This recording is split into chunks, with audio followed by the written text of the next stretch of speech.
ঢাকাই সিনেমার দুই তারকা শাকিব খান ও পরীমনি, এই দুই নামের সঙ্গে জড়িয়ে আছে আলোচনা সমালোচনা। এই জুটিকে বড় পর্দায় দেখা গেছে আরো ভালোবাসবো তোমায় ও ধূমকেতু সিনেমায়। এরপর আর একসঙ্গে দেখা যায়নি তাদের, তবে এবার নতুন করে তারা আলোচনার কেন্দ্রবিন্দুতে চলে এসেছেন। শাকিব খানকে জাপটে ধরে আলোচনায় ফের পরীমনি। সোশ্যালে ইতোমধ্যেই তাদের সেই বিশেষ মুহূর্তের ছবি ভাইরাল হয়েছে। শুক্রবার ঢাকা ফ্যাশন ডে 2024-এ হাজির হয়েছিলেন সিনে ইন্ডাস্ট্রি সহ ফ্যাশন দুনিয়ার নামি দামি তারকারা।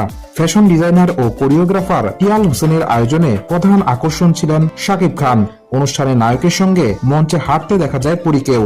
তবে মঞ্চের পেছনে দেখা হওয়ার সময় একে অপরকে জড়িয়ে ধরেন। সেই ছবি ভিডিওই এখন আলোচনার তুঙ্গে।